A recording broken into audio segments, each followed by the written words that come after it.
नमस्कार. श्री शिवमहापुराण रुद्र संहिता युद्धखंड अध्याय क्रमांक 32. शिवजींनी आपल्या दूताला शंखचूडाकडे पाठवले. श्री गणेशाय नमः. सनत कुमार म्हणाले, व्यासजी, देव निघून गेल्यावर रुद्रदेवांनी शंखचूड दानवाचा वध करण्याचे ठरवले.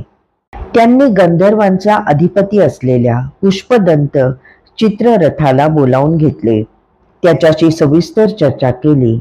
त्याला आपला दूत म्हणून शंखचूडाकडे पाठवले. शिवजींच्या आज्ञेनुसार पुष्पदंत शंखचूडाच्या नगरात गेला. ते नगर इंद्राच्या आणि कुबेराच्या नगराप्रमाणे नितांत सुंदर होते. त्याच्या मध्यभागी दानवराजाचा प्रशस्त प्रासाद होता. त्याला 12 द्वारे होती. प्रत्येक द्वारावर शस्त्रसज्ज द्वारपाल होते. पुष्पदंताने एका द्वारपालाला आपल्या येण्याचे कारण सांगितले. त्याची अनुमती घेऊन तो आत प्रवेशला. तेथील राजसभेचे दालन अतिशय सुंदर, शोभिवंत आणि विस्तीर्ण होते. दानवराज शंखचूड एका रत्नजडित सिंहासनावर बसला होता. त्याच्या भोवती अनेक दानववीर उभे होते. शंखचूड 3.5 कोटी दानवांचा अधिपती होता. शतकोटी दानव त्याच्यासाठी प्राण देण्यासही तयार होते. त्याचे ऐश्वर्य पाहून पुष्पदंताला परम आश्चर्य वाटले. त्याने त्याला अभिवादन केले व म्हणाला, हे राजेंद्रा, मी पुष्पदंत नामक गंधर्व आहे. शिवजींच्या आज्ञेने त्यांचा दूत म्हणून येथे आलो आहे. त्यांनी तुझ्यासाठी जो निरोप सांगितला आहे तो ऐक. ते म्हणतात, तू देवांचे राज्य आणि त्यांचे अधिकार त्यांना परत दे किंवा युद्धाला तयार हो. मी देवांचा ईश्वर शंकर आहे, सज्जनांचा रक्षक आहे. देव मला शरण आले आहेत आणि मीही त्यांना अभय दिले आहे. मी शरणागतांना सहाय्य करणारा आणि दुष्टांना दंड देणारा आहे. त्यांना राज्य देऊन तू स्वतःचा जीव वाचवणार आहेस की माझ्याशी युद्ध करून स्वतःसहित सर्व दानवांना मृत्यूच्या दाढेत लोटणार आहेस? नीट विचार करून उत्तर दे. हे दानवेंद्रा, मी तुला शिवजींचा संदेश सांगितला आहे. त्यांचे बोलणे कधीही असत्य होत नाही. मी शिवजींना काय सांगू ते लवकर सांग. पुष्पदंताकडून रुद्रदेवांचा निरोप ऐकून दानवराज शंखचूडाला हसू आले. तो म्हणाला, दूता, मी देवांचे राज्य कधीही परत देणार नाही. शिवजींनी माझ्याकडून ती अपेक्षाही करू नये. वसुंधरा ही महासमर्थ आणि पराक्रमी वीरांनीच भोगणे योग्य आहे. देवांचा पक्ष घेणाऱ्या रुद्रांबरोबर युद्ध करण्यास मी केव्हाही सिद्ध आहे. ज्याच्यावर चढाई होते तो वीर केव्हाही अधमच होय. म्हणून मी उद्या सकाळीच त्यांच्यावर चढाई करून येणार आहे. हे माझे उत्तर त्यांना सांगा. शंखचूडाचे उद्दाम बोलणे ऐकून पुष्पदंत हसून म्हणाला, दानवराज, तू शिवजींच्या एका गणासमोरही टिकू शकत नाहीस. मग त्यांच्याशी युद्ध करण्याची भाषा कसली करतोस? मी तुला पुन्हा सावध करतो. तू देवांना त्यांचे राज्य व अधिकार परत दे आणि जगण्याची इच्छा असल्यास पाताळात जाऊन राहा. तू शिवजींना सामान्य देव समजू नकोस. ते परमात्मा आहेत, सर्वांचे ईश्वर आहेत. इंद्रादिक देव, प्रजापती, ऋषी, मुनी, सिद्ध, नाग, मानव आदी सर्वच त्यांची आज्ञा मानतात. ते श्रीहरींचे आणि ब्रह्माजींचेही स्वामी आहेत. भुवई वक्र केली तरी प्रलय होईल असे त्यांचे अगाध सामर्थ्य आहे. ते सज्जनांचे रक्षण करणारे आणि दुष्टांचा संहार करणारे आहेत. त्यांच्या शासनाची अवहेलना करू नकोस. अंगाशी येईल. मी आणखी काय सांगू? शिवजी हेच रुद्रदेव, महेश्वर आणि परब्रह्म आहेत. त्यांनी तुझ्यासाठी जी आज्ञा दिली आहे तिचे पालन कर. देवांना त्यांचे राज्य आणि अधिकार परत दे. त्यातच तुझे आणि तुझ्या कुळाचे कल्याण आहे. तेव्हा शंखचूड म्हणाला, दूता, जे मी स्वबळावर प्राप्त केले आहे ते राज्य आणि अधिकार असे सहजासहजी कोणालाही देऊन टाकणार नाही. मी युद्धाला घाबरत नाही. हे चराचर विश्व काळाच्या अधीन आहे. काळ आला की सर्व उत्पन्न होते आणि काळानेच सर्व नष्ट होते. म्हणून मी जे काही सांगितले ते रुद्रदेवांना जाऊन सांग.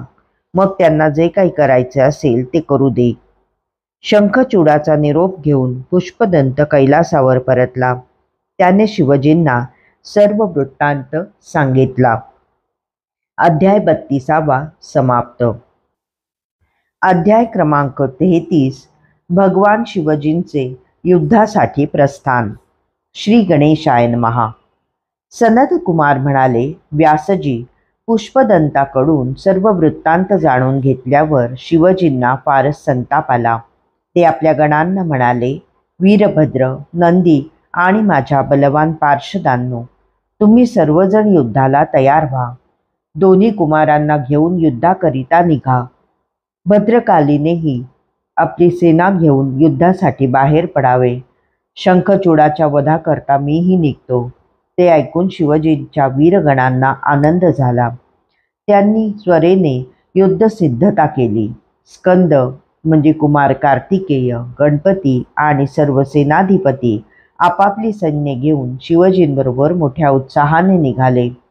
वीरभद्र, नंदी, महाकाल, सुभद्रक, विशालाक्ष, पिंगलाक्ष, बाण, विकंपन, विरूप, विकृती, मणिभद्र, बाष्कल, कपिल, दीर्घद्रष्ट, विकर, ताम्रलोचन, कालंकर, बलिभद्र, कालजीव, कुटीचर, बलोन्मत्त, रणघ्लाघी, दुर्जय, दुर्गम, परविमर्दक, शंखकर्ण, केकराक्ष, विकृत, विशाख, परियात्रिक, सर्वांतक, श्रीमान, विकृतानन, जालक, समद, श्रीमानंदुदुंभ, करालाक्ष, संदारक, कंदुक, कुंडक, विष्टभ, पिंपल, सन्नाद, आवेशन, चंद्रतापन, महाकेश, गणेश्वर, कोंडी, पर्वतक, कालकालक, महाकाल, अग्निक, अग्निमुख, आदित्य, घनावह, सनाह, कुमुद, अमोघ, कोकिल, सुमंत्रक, काकपाद,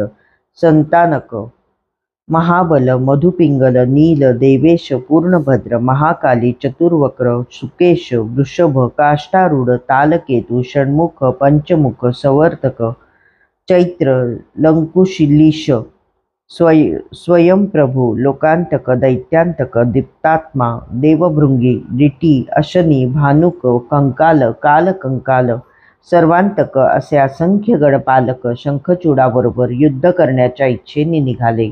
हे सर्व गणाधिपती सहस्र हातांचे जटारूपी मुकुट धारण केलेले, भाळी चंद्रकोर असलेले, नीळकंठ, त्रिलोचन, भस्म, रुद्राक्ष, हार, कुंडल, केयूर, मुकुट धारण केलेले, निर्भय, महापराक्रमी आणि मादिसिद्धींनी संपन्न आणि युद्धकुशल होते. त्यांच्या समवेत त्यांचे कोट्यावधी गण होते. अशा प्रकारे पृथ्वीवर, पाताळात, आकाशात व स्वर्गात राहणारे शिवजींचे जेवढे गण होते तेवढे युद्धाकरता निघाले. भूतगण व प्रमथगण यांची तर गणतीच नव्हती. त्यांच्या व्यतिरिक्त 8 भैरव, 8 वसु, 12 रुद्र, 12 आदित्य, अग्नी, चंद्र, विश्वकर्मा, अश्विनी कुमार, कुबेर, यम, नैकृती, नलकुबर, वायू, वरुण, बुध, मंगळादी ग्रह असे सर्व महाबलीही शिवजींबरोबर होते. उग्नद्रष्ट, उग्नदंड, कोरट, कोटभ आणि स्वतः भद्रकालीही आली. त्या देवीचे काय वर्णन करावे. ती रत्नजडित श्रेष्ठ विमानातून आली होती. तिने लाल वस्त्रे परिधान केले होते. तिच्या अंगावरील अंगरागही लालच होते. ती हसत होती, गात होती व नाचत होती. भक्तांना अभय देऊन शत्रूंना भयभीत करत होती. तिची 1 योजन लांबीची जीभ मुखाबाहेर येऊन लवलवत होती. तिने आपल्या हातांमध्ये 1 योजन विस्ताराचे खोलगट खप्पर, 1 योजन लांबीची लखलखीत शक्ती, आकाशस्पर्शी त्रिशूळ, शंख, चक्र, गदा, पद्म, खड्ग, चर्म, धनुष्य, बाण, मुद्गल, मुसळ आदी आयुधे, तसेच नागास्त्र, वैष्णवास्त्र, वायवास्त्र, नारायणास्त्र, गंधर्वास्त्र, ब्रह्मास्त्र, गरुडास्त्र, पर्जन्यास्त्र, पाशुपतास्त्र, जृंभणास्त्र, पर्वतास्त्र, महावीरास्त्र, कालास्त्र, महानकालास्त्र, महेश्वरास्त्र, संमोहनास्त्र, दंडास्त्र, समर्थास्त्र, दिव्यास्त्र अशी अनेक भयंकर अस्त्रे धारण केली होती. तिच्याबरोबर योगिनी, डाकिनी, भूते, प्रेते, पिशाचे, कुष्मांड, ब्रह्मराक्षस, राक्षस, वेताळ, यक्ष आणि किन्नर हेही बहुसंख्येने आले होते. या सर्वांना घेऊन भगवान शंकर शंखचूडाशी युद्ध करण्यासाठी निघाले. ते चंद्रभागेच्या तीरावर आले. तेथे एक मनोहर वटवृक्षाखाली मुक्काम केला. अध्याय 33 समाप्त.